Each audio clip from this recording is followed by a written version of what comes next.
দুনিয়ার ভিতরে আছে, দুনিয়া কামাই করার প্রতিযোগিতায় লিপ্ত হয়ে গেলাম। একজন একটা বিল্ডিংয়ের মালিক সে চিন্তা করে কেমনে আরেকতলার বিল্ডিং খোলা যায়, একজন একটা গাড়ির মালিক চিন্তা করে আরেকটা গাড়ি কেমনে বানানো যায়, একজন এক বিঘা জমির মালিক সে চিন্তা করে আরেক বিঘা জমির মালিক কেমনে হওয়া যায়। জমির ভিতরে আমি এটা কামাই করলাম, এটা কামাই করলাম এই চিন্তা করে, কিন্তু একটা বারের জন্য আখিরাতের পুঁজি গোছানোর জন্য মনের ভিতরে কোনো আনন্দ নাই, আকাঙ্ক্ষা নাই। আল্লাহ বলেন ওয়াসারিউ ইলা মাগফিরাতিন মিন রাব্বিকুম, আমি আল্লাহ তোমাদের মাফ করব, আমি আল্লাহ রবের দিকে তোমরা মাগফিরাতের জন্য দৌড়াও। কিন্তু আমরা গুনাহ কাজের ভিতরে মজা পাই, টিভি সিরিয়াল সিনেমার ভিতরে বেশি মজা পাই, পর্দার ভিতরে মজা, সুদ ঘুষের ভিতরে মজা পাই বেশি, দুনিয়ার সমস্ত অপকর্ম কাজের ভিতরে মজা পাই, আখিরাতের কথা ভুলে আজকে দুনিয়া কামাই ব্যস্ত হয়ে গেলাম।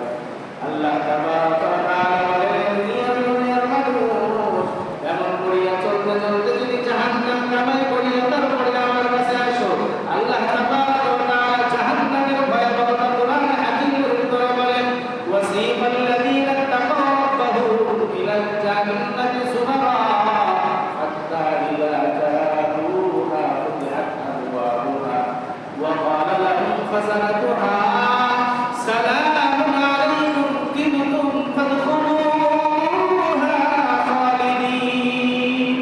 আল্লাহ বলেন হে জমিনের গোলাম, আমি আল্লাহর নিকটবর্তী বান্দা-বান্দী যদি হইতে পারো, আখিরাতের ময়দান যখন কায়েম হয়ে যাবে, সব মানুষের হিসাব নিকাশ যখন শুরু হয়ে যাবে, মানুষগুলো নাফসি নাফসি করতে থাকবে, সমস্ত নবী পয়গম্বররাও নাফসি নাফসি করবে।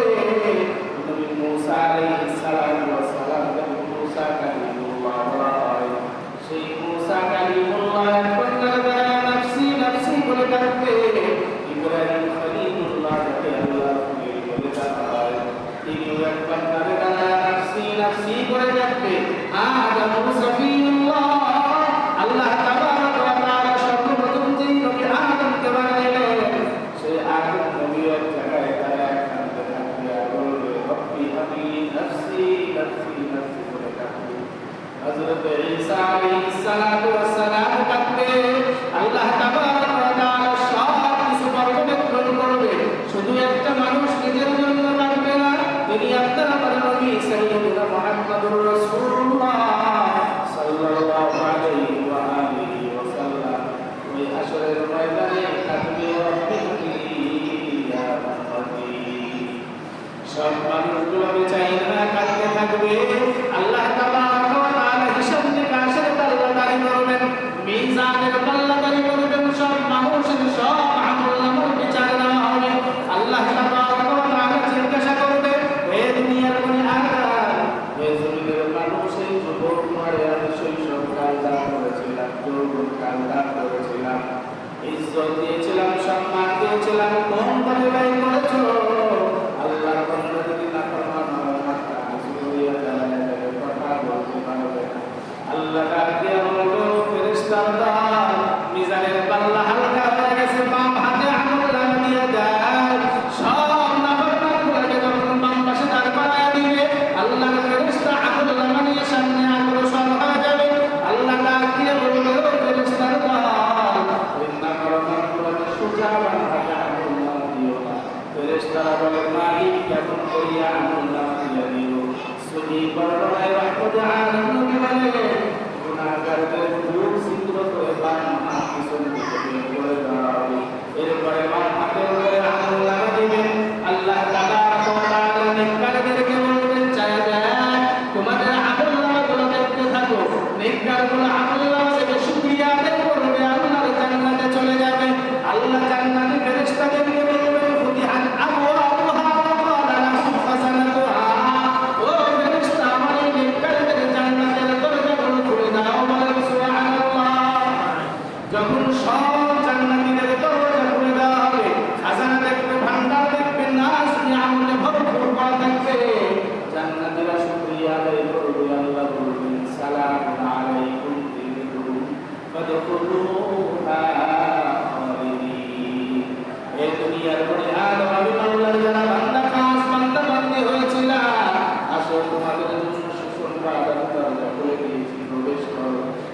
দিয়ে সতর্ক করেছি, তোমাদের মাঝে কোরআন দিয়েছি, নবীর আদর্শ দিয়েছিলাম, এত কিছু সতর্কের পরেও তোমরা আমি আল্লাহকে মানো নাই, আমি মাওলার দিন মানো নাই, নবীর আদর্শ সুন্নাত মানো নাই।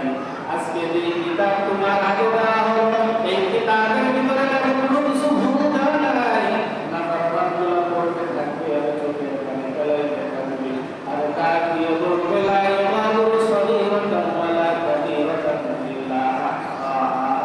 মালিক কি আমল নামা হাতের ভিতরে উঠায় দিলা, বড় থেকে বড় গুনাহকেও বাদ দাও নাই, একেবারে ছোট থেকে সারবা পরিমাণ ছোট গুনাহকেও বাদ দাও নাই। আল্লাহ বলবেন ওয়াজাদু মা আমিলু হাদিরা, এই নাফরমান আমি আল্লাহ যেই না বলেছি তোদের সামনে হাজির করেছি, এখন নিজের মনটাকে বিবেকটাকে জাগ্রত করিয়ে দেয়। ওয়ালা ইয়াসিবু রাব্বুকা আহাদা, আমি আল্লাহ আজকের দিনে কারোর সঙ্গে জুলুম করব না, জুলুম জীবনে মোবাইল নাই, আসলের ময়দানে জুলুম করা হবে না। নাফরমানগুলো কাঁদতে থাকবে আর বলবে আল্লাহ আমাদের মাফ করিয়া দাও। আল্লাহ ডাক দিয়ে বলবে মাফের কোনো সুযোগ নাই, নাফরমানদেরকে জাহান্নামের ভিতরে ফেলে দেওয়া হবে, মাঝখান দিয়ে কাছের বেড়া দেওয়া হবে, অপর পাশে জান্নাতীরা তার সঙ্গে আগুনের ভিতরে থাকবে, আর এদিকে জাহান্নামের আগুনের ভিতরে আগুন খাইতে থাকবে, আর জাহান্নামের আগুনের ভিতরে থেকে বলবে আল্লাহ আমাদেরকে একটা সেকেন্ডের জন্য একটু মাফ করিয়া দাও। আল্লাহ ডাক দিয়া বলে লা ইয়ামুতু ফিহা ওয়ালা ইয়াহইয়া, ওই নাফরমানগুলো জাহান্নামে তাদের মৃত্যু হবে না, জীবিতও থাকবে না। আমার মাওলা কেমন করে রাখবে, এক সময় এমন করে যাইতে যাইতে নাফরমানগুলোর গলা শুকিয়ে যাবে, পাশের বাড়ির উপরে ছেলেটাকে দেখবে নাজ নিয়ামতে আছে, পাশের ঘরের একজন ব্যক্তিকে দেখবে নাজ নিয়ামতে ভরপুর, ডাক দিয়ে বলবে ওয়ালা আসহাবুন নার আসহাবুল জান্নাতি আন আফিদু আলাইনা মিনাল মা। জাহান্নামীরা জান্নাতীদেরকে ডাক দিয়ে বলবে ভাই এলাকায় একই সঙ্গে থাকতাম, একই বাড়িতে থাকতাম, একই দলে রাজনীতি করতাম, একই সঙ্গে চলাফেরা করেছি রে ভাই, তুমি আমল নামায় আমল মুসাইছো, নামাজের জন্য মসজিদে গেছে তোমার কত কটাক্ষ করেছি, উলামায়ে কেরামের সঙ্গে ভালো ব্যবহার করেছো, তোমার কত হাসি ঠাট্টা করেছি, আজকে তোমার মাওলা নাসরি আমাদের ভিতরে দিয়েছে, আমাকে জাহান্নামে ফেলাইছে, আন আফিদু আলাইনা মিনাল মা আও মিম্মা রাযাকাকুমুল্লাহ, বলবে ভাই এক গিলাস পানি দাও, গলাটা শুকায় গেছে, ক্ষুধার যন্ত্রণায় সহ্য করতে পারি না, একটু খাবার দাও।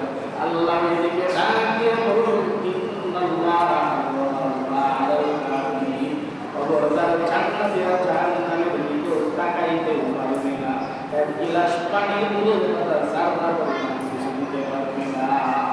ঘোষণা কার? জোরে বলেন কার? তাহলে সেই দিন তো আসবে, সেই দিন কি বেশি দূরে নাকি? জোরে বলেন সেই দিন কি অনেক দূরে? আজকে আপনারা মনে করতেছেন না সে কিয়ামত তো সে কবেকার কথা, এটা তো অনেক দূরে আছে, না দোস্ত দূরে নাই, যে মারা গেল রাসূল বলেন তার কিয়ামত সঙ্গে সঙ্গে শুরু হয়ে গেল, এই কথা ঠিক না?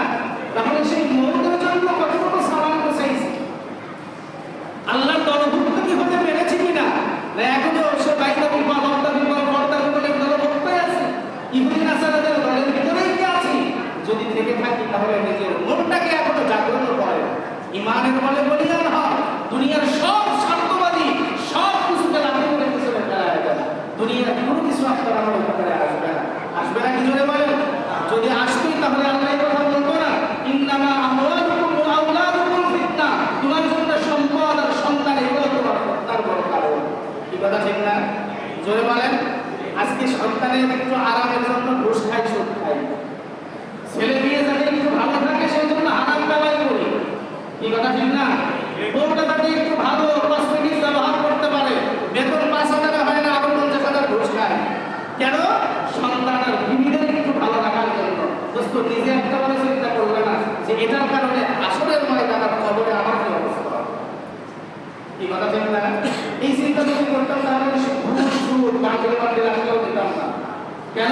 না ওটাই আমার কোনো আরাম নাই, হারামে কোনো আরাম হতে পারে না দোস্ত, হারামে কখনোই আরাম হতে পারে না, একমাত্র আরাম হলো আলা বিজিক্রিল্লাহি তাতমাইন্নুল কুলুব, কলবটাকে পরিশুদ্ধ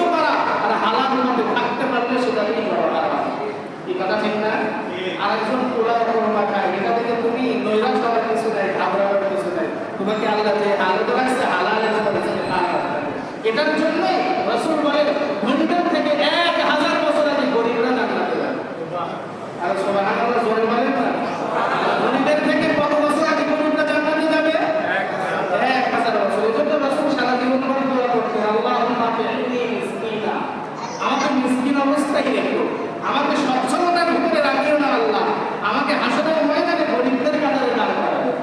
আল্লাহ রাসূলের কাছে তো আল্লাহ অভাব করতে পারেন। উহুদের পাহাড়কে আল্লাহ রাসূলের জন্য স্বর্ণ দিয়ে দিতে চাইছে আল্লাহ।